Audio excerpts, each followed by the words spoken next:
moderating this very interesting topic with you this month, the self as multiplicity. We as coaches will have an opportunity over the next hour or so to really reflect on our own practice and dig into questions around how we view ourselves, how we're viewed by our clients, and explore different multiple perspectives on self-awareness so that we can finally tune our instrument of the self. So this is kind of a rare opportunity to dig into an unusual perspective on coaching. I'm very excited to have a world-renowned expert in this space with us today. Dr. Tatiana Bachkirova is an academic researcher in the coaching world, very well known and very well published around coaching psychology and supervision. She is a reader in coaching psychology and a supervisor in the MA and doctoral programs at Oxford Brookes University in the UK. So she's coming to us from the UK today, so we're very honored to have her giving time up from her very busy schedule. She's also has the honor of being an Harnish Scholar with the Institute of Coaching, where she conducted very interesting research on the development of an instrument for microanalysis of coaching sessions, and she may talk a little bit about that during her session. So we are thrilled to have Tatiana with us. I'm going to encourage you to be sending your questions to us through the question function all during the webinar, and I having spoken with Tatiana about taking questions throughout the session. So we will take breaks 2 or 3 times over the next hour and 15 minutes for you to have a dialogue with her, and I'm very excited to be able to have this rare opportunity to have a world-class researcher with us in the house. So with that, I want to turn it over to Tatiana and welcome her to our webinar. Hi, Tatiana. Oh, hello, Jeff. And hello, everyone. And thank you very much for your interest in this topic. And I hope it will be an interesting one for us to get engaged and discuss it today. I would like to start from actually a little question, and I would like you to answer one of the 4 questions. I guess the poll will be launched in a second, and here are the questions. How well do you think you know yourself? And the question more specifically, how can or who can better predict your behavior?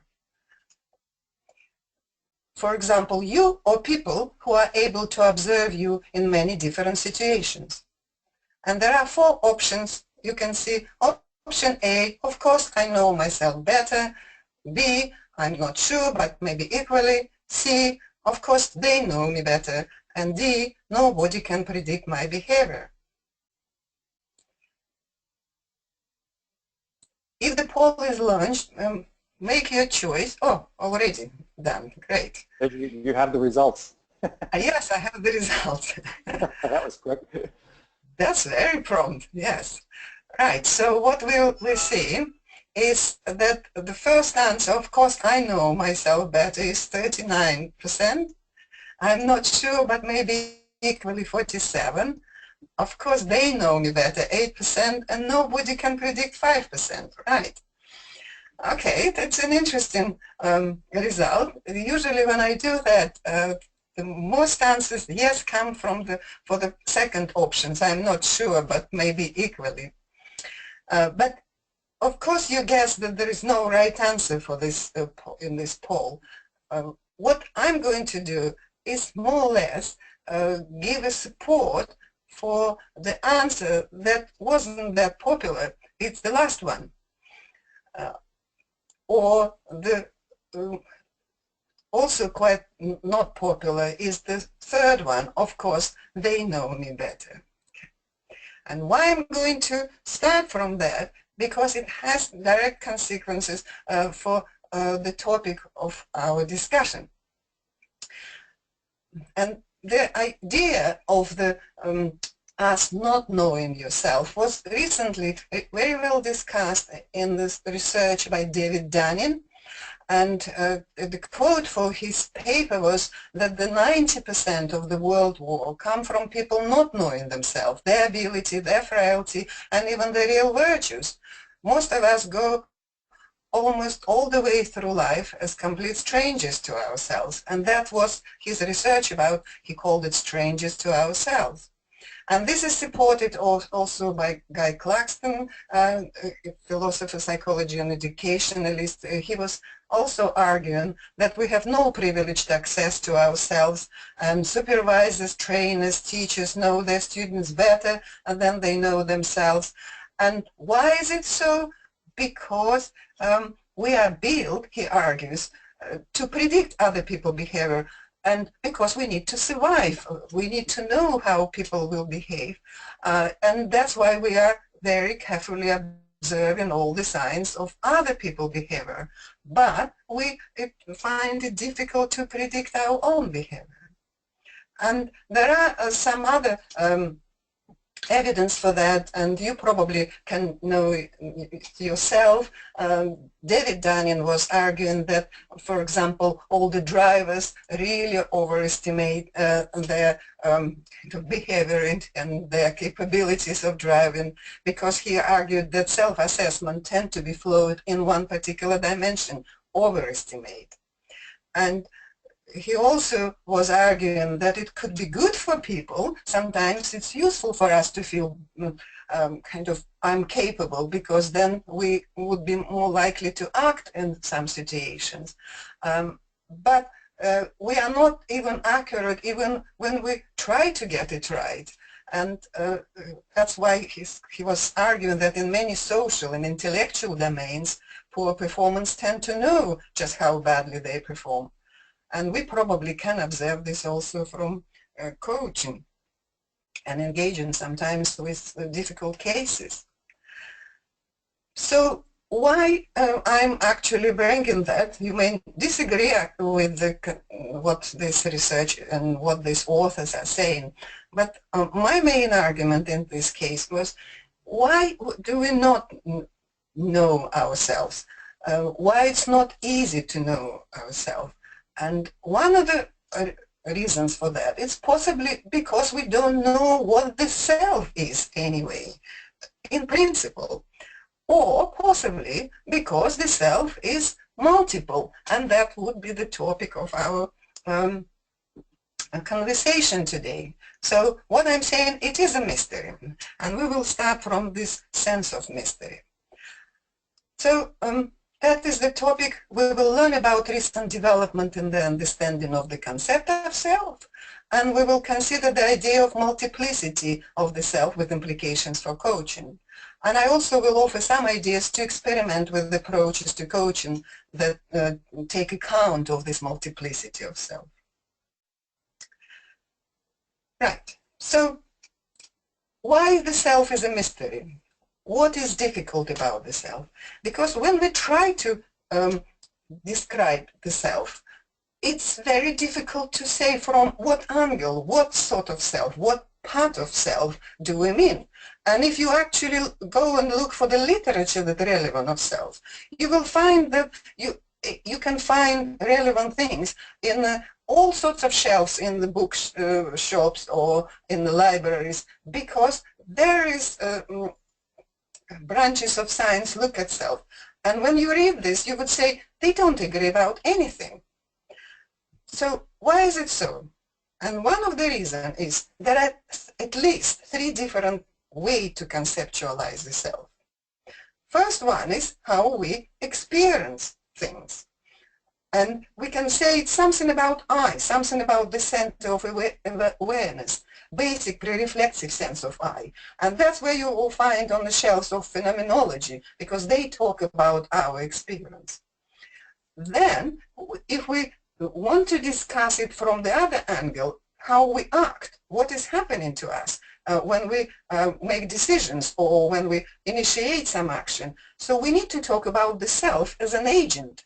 And this is like executive center. And it's studied mainly in biology and neuroscience, because we need to consider the functioning of the brain. But also because we are able to talk about ourselves and describe what we say, our identity. So this is the center of identity. It's a very story that we create about ourselves. And that is studied in psychology in different branches of social science. So I'm going to focus mainly on the executive self because as coaches we are interested in how clients act, how they are able to become better and what they do, not just to feel better, but to act better. But to move very quickly through these three different options, just to remind you that the center of awareness, the sense of I, the first one, is the pre-reflective. It's actually very important because we wouldn't be able to function without it. And it's so basic that even animals have it. Or we can even say that it's like an address or the vantage point in respect to external world. So, and Claxton said that it's very important for us because to take account of in computing the strengths in direction of pounds and swerve. So this is the I, the center of awareness. But in order to talk about the executive center, the way we act, we need to look at the nature of the brain, how brain operates. And the common sense usually suggests that there is something within us. It's like an operator, and that's what from where all our actions stems, and that's how we are able to give command to the rest of the body to do things. But obviously this is not the case because the neuroscientists saying it doesn't look like that. It looks like more the two pictures two other pictures in this slide where there are centers of activation in the brain that serve a particular action. Or in a more metaphorical way, it would look like that, okay? Which is there is mini cells that work at the same time and serve our actions. And here I just want to introduce this idea of mini self. It is the cycle from the sensation of the internal needs or some external stimulus and to the activation of the certain area of brain. Then it moves to the action and then we adjust it through feedback. And because it's in principle comparable to the role of self, we can say that it can be applied to a particular action or particular set of action. So, a summary of multiplicity so far. The mind is modular, it's extended in mind, multiple. Rather than one unified self, there are many modules, independent functioning unit or mini-self, and each of them allows the organism interactive engagement with certain tasks. And each mini-self is supported by a particular pattern of links between different areas of brain, and they become activated or inhibited when the organism involved with an act. And just a couple of more things about the mini-self, and then we'll stop for questions. So, what is the mini-self again? Mini-self is a dynamic, functional, and it's not limited by the skin or organism. And what I mean by that, any other means, like for me, in this case, the slides and computer, it's become part of my mind, of my action now presenting to you. And Kurzban, who writes on the modularity of mind, he said different modules come online and go offline at different times, having more or less influence depending on the situation. And another interesting quote by Clarkson, he said, every new situation gives a shake to the kaleidoscope of my personality, which means that there is no one unified, authentic self, only these different mini-selves that are involved in constant interplay. And I'm happy now to answer some of your questions about this part of the talk. Yeah, I mean, I think what people are wondering is where the situation, where are these mini selves situated? So you're starting by saying that this traditional view of the self being located biologically in the brain is not accurate. So are these different selves that you're describing located both inside of us and outside of us, or are they located, I guess the question is, where are they located? Okay.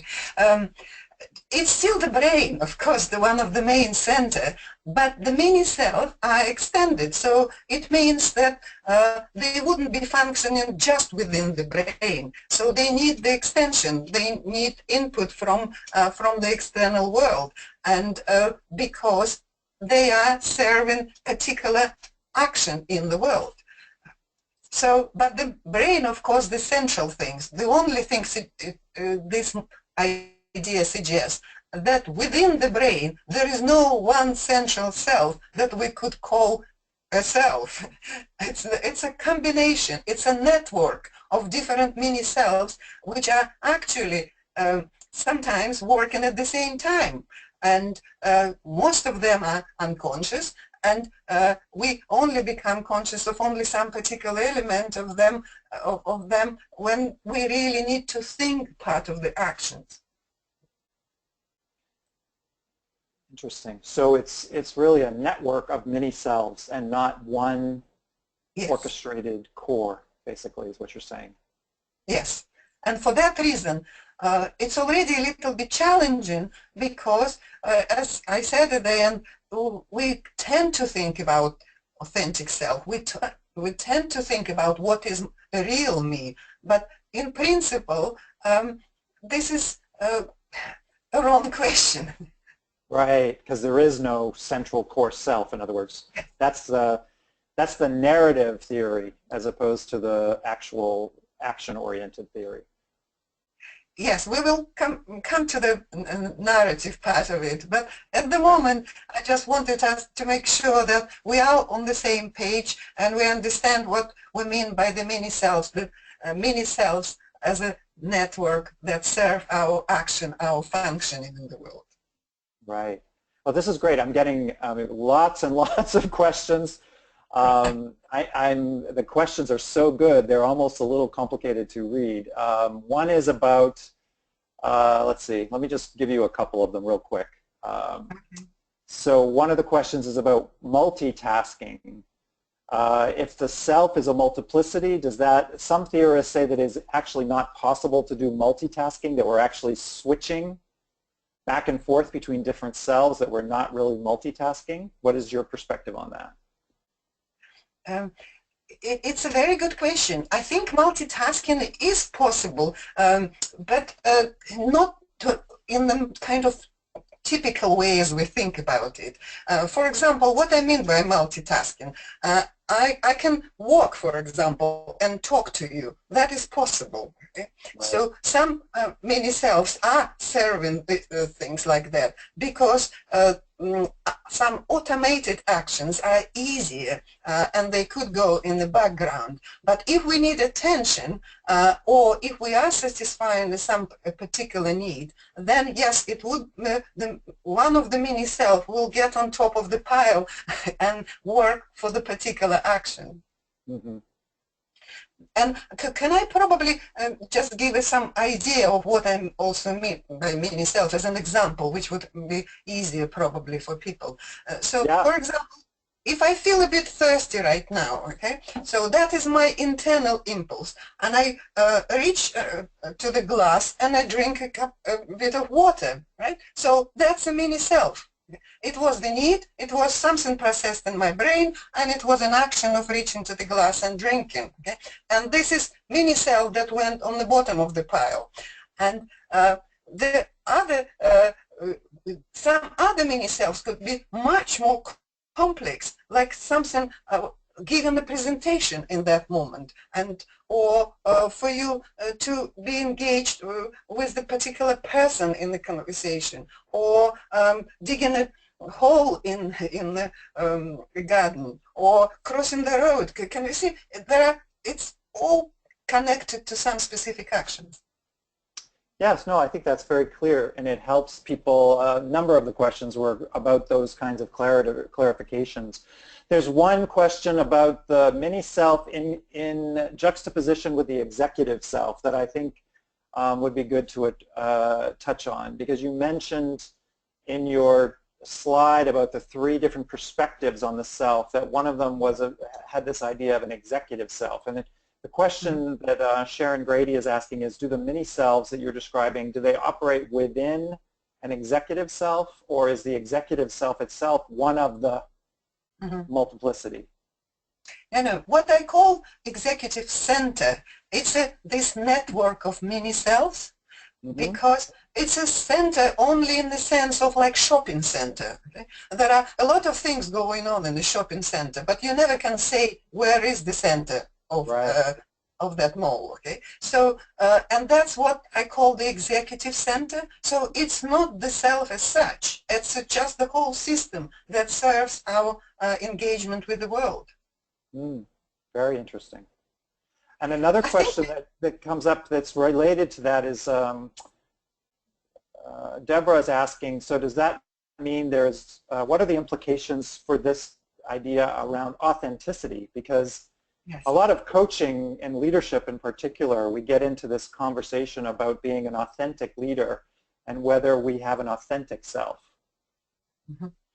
Okay, this is an excellent question, and I think I will use it just to move along and kind of move more close to the implications for coaching. Okay, that sounds great. Great. So just before that, it's just out of curiosity, maybe some people want to have some illustration of how mini cells are demonstrated in action. I'm not going to show that clip, but if you want, just put the marshmallow experiment on your Google, on your search, and it will come as a wonderful little clip about interesting experiment with children when they are offered one marshmallow and they could eat it straight away, or if they would wait, they will have 2 marshmallows. Okay, very simple experiment, and it shows wonderful way of how children actually deal with this internal conflict, because it is an internal conflict between the short-term needs and the long-term better reward. And you can see how mini-selves in actions. It's 2 different mini-selves and how they are in conflict. And Kurzban, in relation to that, said very interesting things. He said, are people fundamentally selfish? The answer is that the question is bad.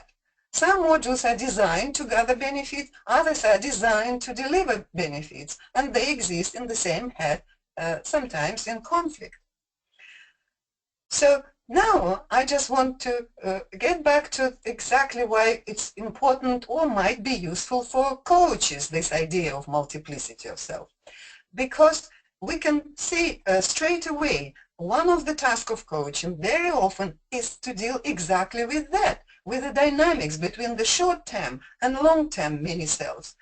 Let's say someone wants to promotion, and they're having long plan ideas of how to do it, and they need a whole course of actions about that. But at the same time, they need to sort out the current messy situation, and that's what we need to consider as coaches with them, because this dynamics is always context sensitive. What is more important? It depends on the history, what creates bigger problem for the client in relation to one or another mini-self. What is the balance between effort and reward? So all this needs attention, and I would say that in coaching we deal with that on a regular basis, and seeing it like that, it helps, because otherwise we would put too much effort in trying to find kind of one only angle on that situation. Also, why it is also interesting for coaching, this idea, because it's actually said that what we consider as preferences are often myth, because they change depending on what mini-self is on top of the pile right now. And sometimes clients come with some ideas, sometimes they come with other set of preferences altogether. And also, if we are relying on psychometrics, for example, in relation to typical preferences that our clients exhibit, then we can also be mistaken. Also, the idea of self-control. For coaching, it is a very important one. How hard can they work on their goals? And it's not easy, because it is often actually, this is a dynamic of which mini-self is on top of the pile. And often it's some mini-selves are more dominant, some are less dominant, and then we really don't, we really can see it from the different light if we look at them as the internal conflict between different mini-cells. And now coming back to the questions you said from Deborah, is a topic of consistency. Because for some people, it's very important to be consistent. But I just want to actually bring some quite contradictory position in relation to that. And it's also done by Kurzban in his book. He called it "Why Everyone Else is a Hypocrite." And he actually claims that consistency is not a default. It takes careful engineering to keep system consistent. And in some cases, the human mind is engineered this way, but in many cases, it is not. If consistency doesn't improve the functioning of the system overall, there is no reason to expect it. And conclusion that he come to is that modular design of the human mind guarantees hypocrisy. And if you don't like the negative slant on this conclusion, there is a more positive slant from Walt Whitman, who says, do I contradict myself? Very well, then I contradict myself. I am large. I contain multitudes. So we could come back to what we actually, to the idea of what actually authenticity means. And it's not that simple. If we have time, and if there will be a relevant question about that, I'm happy to come back to it. But at the moment, let me just to describe a third perspective on the self. Because to remember, we started from how we experience things, how we act, and then how we describe ourselves. And this is what could be called the center of identity. And it's also in place because we have language, we have abilities to describe ourselves. And as we have, so because we have that gift of language, we are able to create different stories of who we are. But the problem is that the beginning of my story has always already been made for me by others. So this is the story we think that we created, but it's always influenced very much by the people that, by the way we brought up, by the society, by a group of friends. So it's only partially determined by our own choices and decisions. But if you can see also, these stories are constantly changes, and they are multiple. I don't know if you did notice, but I definitely know that I describe myself in different way to different people, and sometimes my story, my description of myself has changed quite significantly.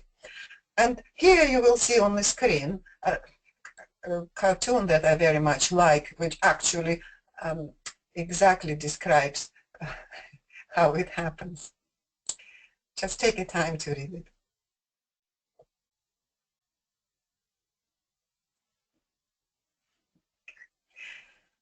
So that's how we... It's a great cartoon. Yes. So with our story is exactly how we are, like buggable and huggable. And this is just a couple of quotes from Jonathan Haidt and also from Kurzban to demonstrate also this issue of how true the story is. And Haidt says that this is not a work of a historian. Our conscious mind does not have access to the real causes of behavior. It's more like work of historical fiction that makes plenty of reference to real events and connect them by dramatizations and interpretation that might or might not be true to the spirit of what happens. Or Kurzban, even more direct, he says that you are a Machiavellian spin doctor, and as such, only a small part of the sum total of what is going on in your head. So, a summary so far. The self that engages with the world is multiple. The story we create about the self are also multiple. To change the story is easier than to change a mini-self. And also knowing about multiplicity of the self is useful for a person. And I would argue that it allows better adjustment to different roles, circumstances, and changes in culture and in our values. And it also helps to minimize the pain of internal conflicts. And now I'm back to you for questions. Yes, no, this is great. Hold on one second while I just pull them up because I was just assimilating everything you're sharing. I hope it's not that sort of fast with complex concepts. Well, no, this is very rich, and I'm sure everyone, including myself, it sort of prompts us all to reflect on how do we view the story that we use of who we are, and how does that impact how we view ourselves as coaches and how what we think we're doing with our clients. Because we may have one particular narrative that we're following in terms of how we impact our clients, but what you're saying is that it's a more complex dynamic. I think people are interested in how this connects to how we show up as coaches, and as you're saying, there's more flexibility when you have an awareness of yourself as a multiplicity. Can you talk more about that, as how that can impact your ability to be an effective coach? I think it's a very good question, because that's why we ask that question, how do we show up? And you know that although it may look like the same action when we are in the room with our clients, but the way you are, what happened to you, all the influences that from the situation before, from the client that is right now in front of you, are changing the way we work with them. So it's brings some adjustment to the mini self. You are not maybe exactly the same person with each client. And so I think it is important to observe, it is important to notice how it's influenced, and that is why, for example, I think the topic of presence, which is the most sort of popular right now for quite a while for coaching, is also become important. And people say that who I am, for example, when I'm present, how it can be enabled with this mini self, which I also extended. And in my view, it's actually this presence, or being present, is enabled by extended mini self that includes the other person in the couple system. And also at the same time, it kind of inhibits the running commentary that often accompanies what we do. So you are kind of, and that is how the mini self function.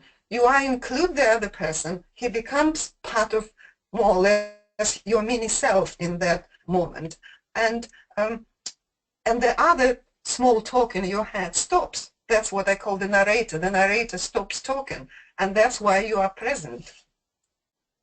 So you're actually saying, so you're actually positing that executive presence, or presence in general, is not so much an internal process, but it's also an external process, that it's connected with the system that you're engaged in with another person. So how you show up as a present self is interwoven with the group that you're with, or the one individual that you're with. Is that how is that correct? I'm trying to make sure. Exactly. That's what I call the extended mini self. Okay. Yeah. have 2 or 3 people that are asking questions about any related connection between the theory of internal family systems. Are you familiar with that? Is there a connection? I'm familiar, but I don't think, or at least I don't have some specific thing to add in relation to that right now. It is an interesting theory so far, but at the moment we are concentrating on the self. Or maybe they have a slightly different perspective. If they could add something more, then I probably could comment on it. Okay, well, I'll go. There's 2 or 3 people that are asking, so we can see if they have an additional comment about that. The other question I think that's coming up in various forms is about, so as a coach, when we gain an awareness of ourselves and as our clients as a multiplicity, and we are aware that there's various mini-selves that are engaging, how do we develop a sense of an agenda? How do we know whether we're having success with a client? Okay. How do we even know which part of the client we're actually working with in terms of sort of engaging and moving the behavior change that was supposed to be as set up as a goal is in alignment with the appropriate setup? In other words, how do we know that we're focusing on the right thing, I guess, with our clients? Great. Okay, and this is the good prompt for me to move further, because that's what I was planning to talk next. Okay. Oh, great. Okay. Right. So now I'm actually offering to experiment a little bit, because looking at the multiplicity of self has 2 aspects. One is how to see myself like that, and how to sort of come to terms with this idea. And another aspect is how to work with clients. Okay? And so this is the first things to try, and at the moment it's only for you, okay? And I'm saying whatever we offer to clients, we need to try on yourself. So think about, speculate, which of your potentially useful mini-self you would avoid integrating in your overall image of yourself. Okay. There is no it's not probably an easy question, so I will just leave that with you. But I think it's useful to think about that, because I hope you see that it reminds actually something what we do as coaches, because we are trying to identify the potential new mini self somewhere there in the client that is that would be useful to evoke. But it's useful to think about yourself, so what you can notice in yourself, but at the moment don't want to accept it, for example. And I will give you an example of one of my colleagues, okay?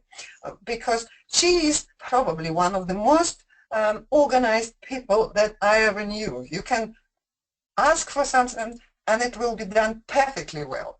But she doesn't want to see this as a part of her mini self, because I won't go into many reasons because it will be a long story, but the idea is she doesn't see it, she doesn't want it, and someone else may be able to help to identify that mini self and work with that.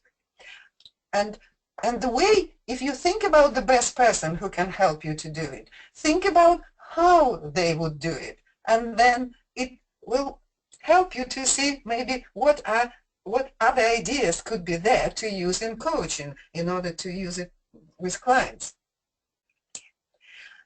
The second thing I want you to try is it's much more difficult, and in this case I will ask you to write something. I hope you have somewhere pen and pencil ready, and could you write at least 3-4 sentences starting with "I'm not"?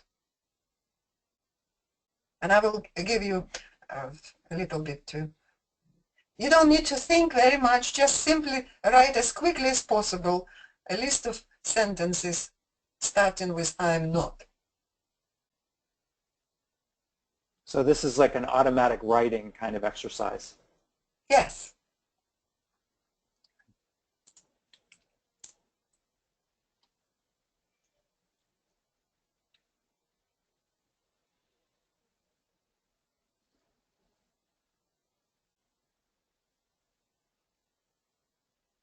Okay. Unfortunately, I can't give you that much time, but what is the trick of this exercise? And it's more difficult, so I hope you will play with that yourself later on, because this implies that you just came out of you naturally what you think you are not. But what I would like you to do after that, read the same things that you've written, but saying I am in relation to what you said you are not. And it may sound a little bit weird, but you can see where this exercise is going. The direction of that is to expand, to push the boundaries, to see more in yourself what at the moment you are not including as yourself. And I had an interesting thing, because you can be quite creative is turning it around. And I can give you an interesting example. In one of my group, someone said, I put simple things like, and I can't even turn them around saying that I am. and I said, okay, good, could you give an example? And he said, I'm not a sun. Okay? You mean sun in the sky. And but I said, yes, you are for your family or for someone in your life. Okay? So that's why I'm saying how creative you can try to be. I will now offer some ideas that are also relevant when we are working with the multiplicity with clients. Okay. Several things. Okay. What is useful? Accepting the fact of multiplicity is useful. And interestingly enough, there is even some research that support the idea that if we are actually seeing much more aspects of ourselves, we are less prone to depression, less prone even to some somatic illnesses or anxiety or even cold, interestingly enough. Okay. What is also useful is trying to match a self-story with a real mini-self. Okay? And what I mean here, because in the first part of our talk, we discussed about mini-self as something that facilitates our engagement in the world. So it is the action side of the story. And but we also have different stories about ourselves, and they not necessarily match. So you, for example, I can say that I'm the most reliable person in the world, but I'm always late. Okay, so obviously my story and my mini self don't match, and that's what we also sometimes work with coaching, and identifying this mismatch is useful and useful to work with that. But working on the synthesis of self-models, I don't think it's usually useful because some people really want to work towards it. And that's where the idea of authenticity sometimes come to the picture, and or consistency. But it could be useful for some, but it could be quite confusing for others. So I would just say it's good enough, the first 2 points. Couple of other things to say in relation to dealing with the multiplicity of self. Tatiana, Yes? could I just interrupt you quickly with the clarity of the last commentary, because we did get a few questions about authenticity. And so this is really my curiosity around this. You're saying that this idea of supporting the client toward arriving at some level of narrative authenticity or consistency of action, that this may or may not actually be helpful. Is that what you're suggesting? No, but the consistency of action, I think it's useful because otherwise people can't rely on you. So yes, that needs to be worked. But it's a sort of theoretical idea of identifying myself as that real authentic self or something integrated, that's what could be quite confusing. And that's what often people mean when they talk about authenticity. Okay, let me just say a little bit about authenticity before we'll move on. How do we normally identify what authenticity is? People say it's being true to yourself. But, right, or integrity. Yeah, yes, but what, in the light of what we are discussing with the different conception of self, I would say it's already confusing. Which self? It's almost impossible, right? Exactly, exactly. So is it the myself who acts? Is it the myself I describe? Is it the myself that I experience? It's already difficult. And why? I was looking at it specifically. I thought the idea of authenticity came from existentialists, from Sartre. But when I actually specifically looked how Sartre defined authenticity, it's a very different thing. He actually says that it's not being true to yourself. It's being true to the moment, to the situation. He said it's where you actually see the action, you perceive it as a whole, you see the need of what has to be done, and you respond fully to that situation, taking full responsibility for what you are doing. Okay? And that's what they call authenticity. So, and if you can see, you never can define it forever. It's always emerged to each particular action you are with. Right, that's very helpful. So it's a misnomer to say that there is one core sense of authenticity that is consistent over time, because it's actually more in response to the world on an ongoing basis, constantly changing. Yes, absolutely. So you never can be as authentic. But, okay, when you say misnomer, I would agree with you, but what I'm suggesting is how I see it, okay? And some people may define it in a different way, and it may be valid as well. So I don't want to be that dismissive. That's what I want to say. Right. A couple of more things in terms of the dealing with the multiplicity of self. The first one is quite practical, actually, and you probably already observed that as a coach, that because we have this ability to move from one mini-self to another, we can easily move to a self that is not even ours. And what I mean in imagination, when we ask, for example, someone, okay, you don't know how to act in this situation, but imagine someone who can. Imagine sort of the person that they see in action and really admire how they're able of dealing with that. And so imagine acting from that. So what it means that you can learn something even from the fake experience because of this ability to shift the position of the mini cells. Okay, so I would use that more, and I do use it now more in my work with clients.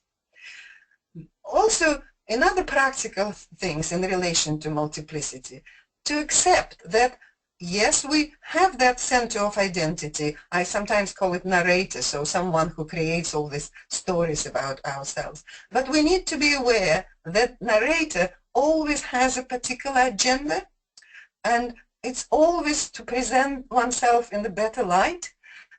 But unfortunately, in coaching, we deal mainly with the narrator. Okay? We don't see our clients in action apart from being in a relationship with us, unless you have a specific contract when you do. So for that reason, you need to sort of watch it. You need to maybe create some situation in coaching that may reveal more of the person in action, or ask for more specific example of actions rather than description from the narrator. Also, I want to suggest a particular warning about psychometrics in relation to the mini-self, and I know it's useful. I'm not dismissing it completely, but think about that, okay? And you probably notice that when sometimes people fill the questionnaires that you are interested in, MBTI or any other questions, they fill it from their particular state, from a particular mini-self, I would say. And it may actually not be in any situation. So very often people say in relation to questions, it depends. It depends. And what it depends on? It depends on what role you are in, what mini self you are at the moment. Okay?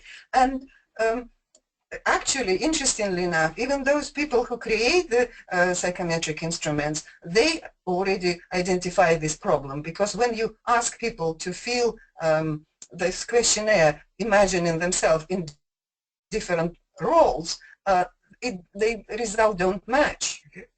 So I'm not saying we shouldn't use psychometrics. What I'm saying that it shouldn't be presented as a sort of the story, the truth. Okay?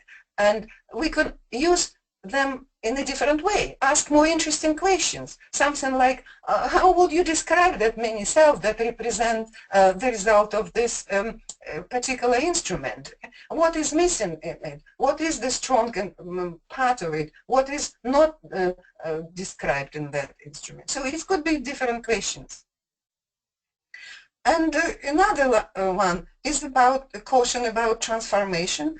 And what I mean by that, I have a particular bee on my bonnet about transformation. And I'm just thinking, we have a tendency as coaches, we like the idea of transformation. It is beautiful. Nobody can deny it. But because we like it, and because we are often influential for our clients, the clients can just simply pick up that idea. They can sort of realize that that's what is wanted, that's what is wonderful, and just change, not themselves, but change the language, how they describe themselves.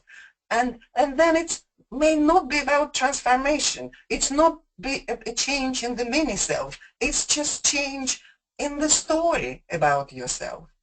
And because we want that result, we may be quite mistaken.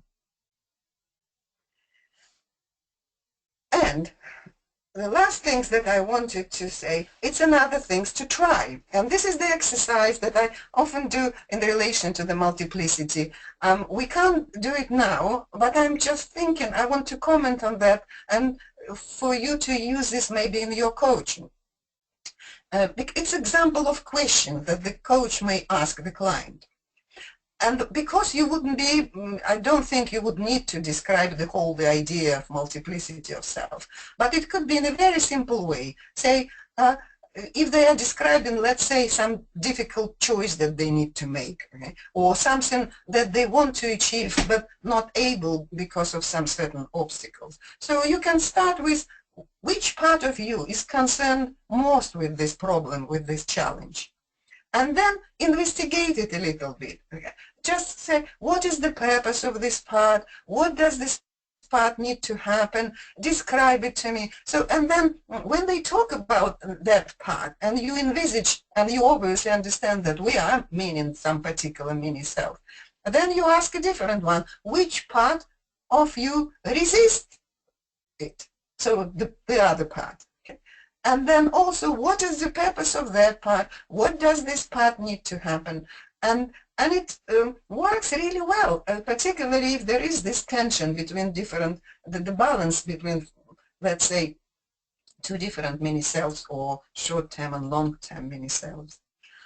And some extra questions, you don't need to ask them a client, but they could be quite interesting, useful to play with and think, who I'm talking to, which this part of the client is usually talks to me or right now, so is it possible to observe or is it just a story? And that's what I plan to offer you today. So the rest is just discussion, and I hope I didn't offend you with a question, with a picture of confusion.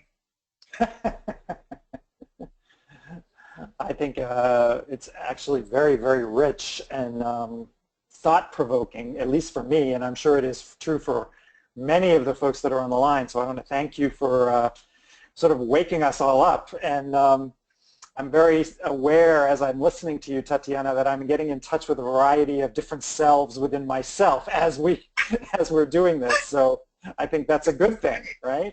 I'm asking myself, which part of myself what is the agenda, what is the story?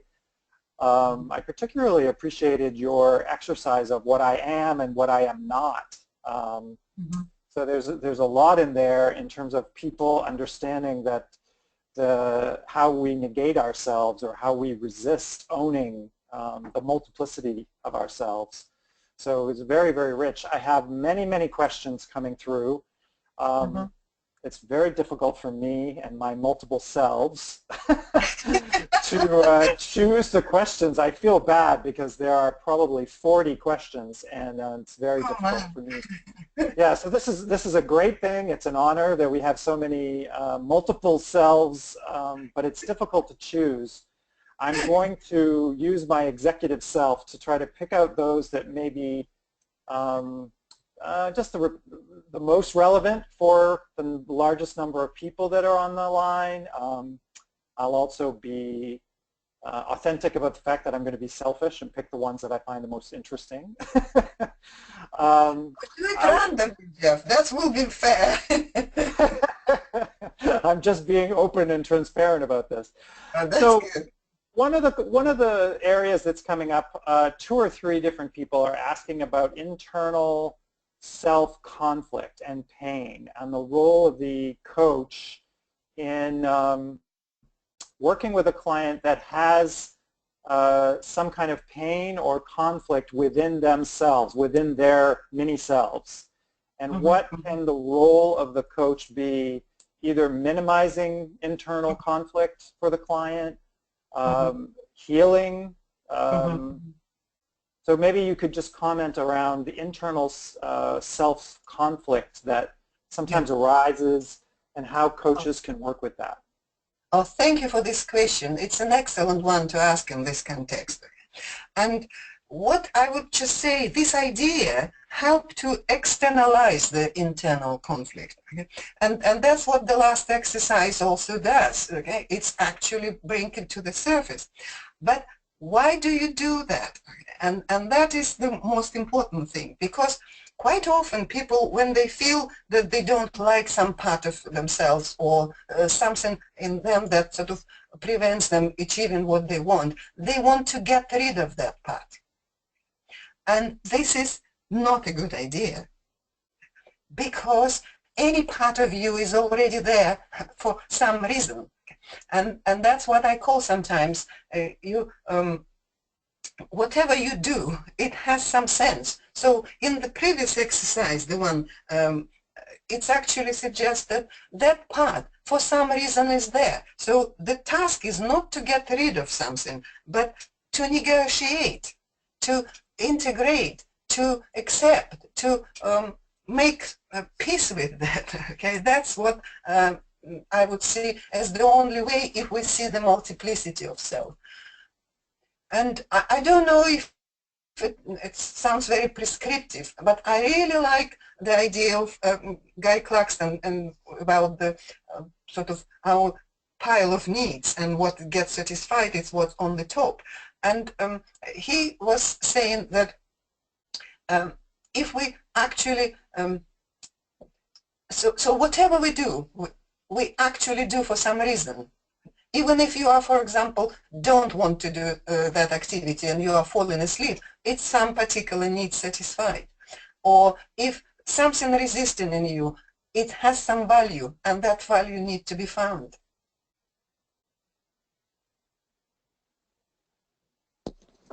So it's about exploring with the client what the purpose is of the particular pain point. It's helping to see these parts, helping to see something what is important for each part, and the reason for it to exist, because it's already exists. You can't get rid of it. And hopefully when that awareness is raised, there is some resolution which is internally happens and heal itself. So the role of the coach in this context is to bring out sort of the different parts and explore with the client the purpose that they may serve.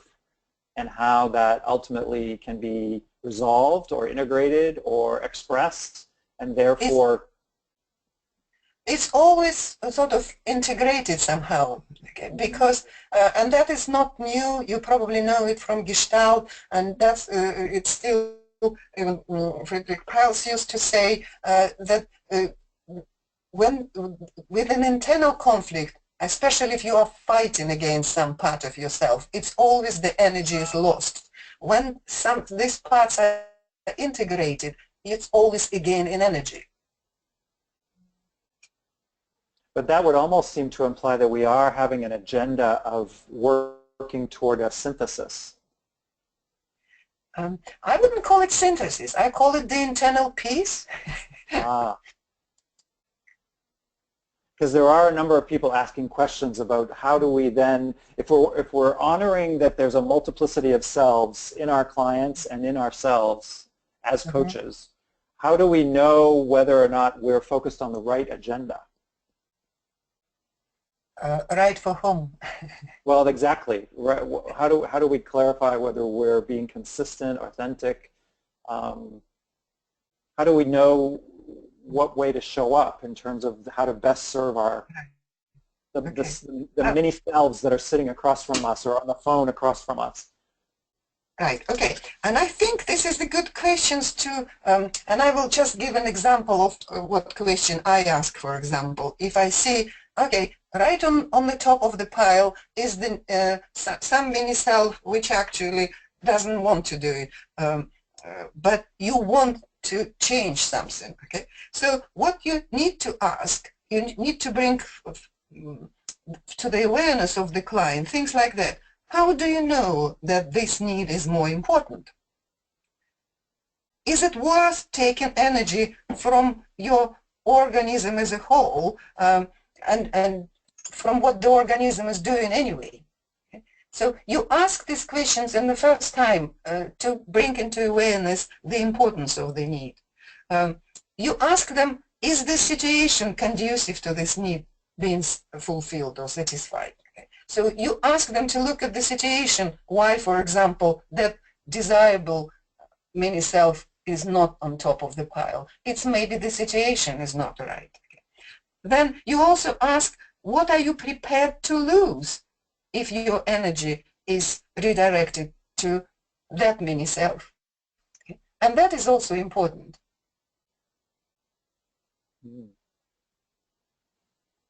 So you assume already that whatever the client is functioning is already in useful way, because our organism is a wonderful thing. It does lots of important things already and knows quite a lot of things that we don't know. But with our awareness, with our abilities to think and ask good questions, we can negotiate with an organism. And then you just ask a question, you bring it into awareness, you kind of help to demonstrate to the organism that what you want to achieve is more important. So getting the clarity from the client around what mini self is actually a priority for them in terms of whether or not the change, the assumed desire to change, is actually being driven by the top priority mini self, or by the mini self that's sort of in charge. Getting clarity around that. I'm curious, how do you as a coach enter into a system dynamic where, for example, the leader or the manager of that potential client, that client has been given the goal? Like, in other words, I want you to coach this person because he or she needs to have better executive presence, or they need to have better communication skills, or they need to develop their emotional intelligence. So you're getting a directive from a third party that also has a set of agendas and the narrative and a set and mini selves. And then that's being sort of put onto the client. And I'm curious your perspective on what's the best way to, I think what you're pointing to is exploring whether or not that agenda that's projected onto the client is actually the real agenda of the client. or whether it's accepted or avoided or integrated, and how would you bring around alignment? Is that something that you would Yes. explore? I actually, it wasn't the part of this conversation, but I also have the idea talk sometimes about the organic change, organic as opposite to non-organic. And what is behind it simply that we can't coach working against the organism. It's sometimes the change comes from the kind of external demands or from something which is sort of we're supposed to have. So it's not supported by the whole organism. Right. And I would say if it's not supported by the whole organism, you will be struggling as the coach, the client will be struggling. And so unless that, what I just said before, if you don't explore it, if you don't make it clear to the whole organism that that is important for them, I don't think it will be successful coaching. And I wouldn't do it. That's what I would do first of all. I would try to identify, is the change they want to make is organic or not? And by organic meaning, is it internally consistent with their own mini cells, right? As opposed to yes, it's yes, with the whole with the system, with so it's kind of in the body more or less, rather than coming simply from the kind of intellectual desire to do one thing or another. Right. Can you? A number of people are asking how we can, as coaches, manage ourselves more effectively. In other words, the way this talk was described at the outset is about thinking about the self as an instrument and the multiplicity of self, having more of an awareness of ourselves as coaches and what we bring to the engagement. So maybe you could talk, we're going to have only a few more minutes, but talk a little bit about how do we develop ourselves as coaches to be more facile, more sensitive, and more capable, have greater competency with engagement of our clients' multiple selves. What can we do? What can we do as coaches? Okay. First of all, I just want to say that I wrote the whole paper on the self as an instrument of coaching, and it is in the Consulting Psychology Journal. Okay, great. Last year. So that is looking at this issue, looking at the self as an instrument, the self of the coach, from the three different positions, like how to understand yourself as an instrument better, how to look after yourself as an instrument, and how to check that sort of and calibrate the quality of the instrument. Okay? So that's what that paper is about. So I kind of recommend to look at that. But what I could share now, it's just my recent thinking of that, because I already mentioned that in light of this topic, people often talk about presence, okay, and want to develop presence as coaches, and which I believe exactly is the main instrument that we have. So what I think it's possible, and how can we create and develop gradually that mini self that is extended to another person or the group you are working with. So it creates that coupled system with them. And I think there are four ways of doing it. One is actually intellectually, is simply understanding that dynamics. What is important to you? Or are you actually, what are your priority? Are you acting as a sort of competent self, the one who actually want to appear as an expert, or are you acting as a dialogic self, the one that is really looking at conversation and bringing out something of the person? So this is the intellectual. It's in thinking about that helps. Okay, you can also deal with that experientially, and what I mean by that is you can sometimes get in that state of presence by noticing something which triggers that state in you. Okay, and what you can do is, in some people, it's curiosity, genuine curiosity in the person and what they are presenting.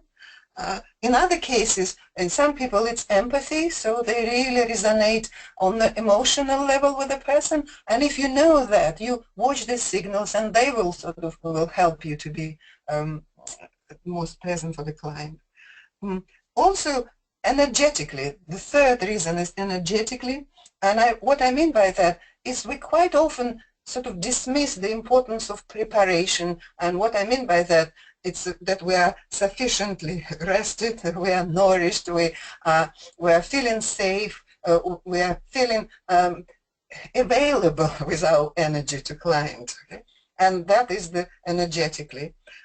And the last one is physically. I'm not a specialist in that, but some people do that. They do something like special breathing exercises, some sort of centering, some sort of even manipulation with their body when they know that they become much more kind of in the moment through that type of action. I don't know if it's helped, but that's what I put together recently. Thank you for that. I think that's actually very, very interesting and relevant. As I was listening to the 4 dimensions, I was aware that in the work that I've done around listening, that there's actually a parallel, because I think of listening as also having multiple dimensions. And so when you talked about the presence of the coach being grounded in either an intellectual frame, an emotional frame, an energetic frame, or a physical frame, I'm also aware that as we listen to our clients, we're also engaging on those multiple levels. So for example, we listen to a story, and there's a sort of intellectual frame in the way we're listening and the way we're divining the story of the clients through words and language, which is a listening. And then empathy, as you mentioned, is another sort of the emotional dimension, how we're feeling, how it resonates with us, what kinds of emotional responses are we getting from the client, and are we feeling within ourselves is also part of our listening. And then energy, as you said, there's a sense of whether we're depleting, whether we're feeling less energized or more energized, or more awake or less awake. And that connects to the physical, like a somatic connection when we're listening through and using nonverbal connections with the clients, like our awareness of the body language, of the eye contact, of the also it's interesting, I think this is very relevant, that as coaches, to develop our sensitivity on multiple dimensions, not just sort of the talking heads kind of thing. So I'm sensitive to the time. We're going to have to wrap. I think we could continue this conversation for hours. I really appreciate, Tatiana, that you're bringing these sort of provocative questions and ideas to us. I think as coaches, you know, I take the risk of speaking for the number of people that are on the line, but I think for myself, I can only speak for myself, that it's always really great to be sort of poked in the assumptions that we have about what we're doing with our clients, and does the maybe overly simplistic ways that we look at things in terms of authenticity or transformation, or a number of the other issues that you brought up. So I really, really want to thank you. I appreciate that you have brought this to us, and I encourage everyone to that you didn't get questions answered, because there were way too many questions for me to be able to go into them in detail here. But I hope you, those of you that are interested in following up, will reach out to Tatiana. I'm sure, Tatiana, you're open to having questions sent to you. Yeah. And sure, go ahead. Oh, it's just I forgot to show the references for people to see, and these are all the people that I kind of highly I respect, that I used for the references. And if you are interested, there is also my book on developmental coaching, that some of these ideas are in that book as well. That's great. Yeah, so this will be posted within a week or so for all of you to follow up and stay in touch with Tatiana. Feel free to reach out to me if there's a specific question you'd like to have follow-up on.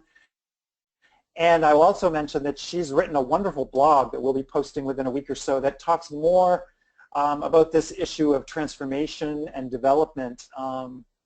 So I know you touched on that, Tatiana, in the webinar, but I think that you dig into it a little more in the blog. So there's a lot of opportunities for us to continue this conversation. And I would just want to thank you again for taking the time. Thank everyone for joining us this month. We look forward to seeing you next month. Have wonderful holidays, and we'll see you soon. Take care, everyone. Bye-bye. Bye-bye.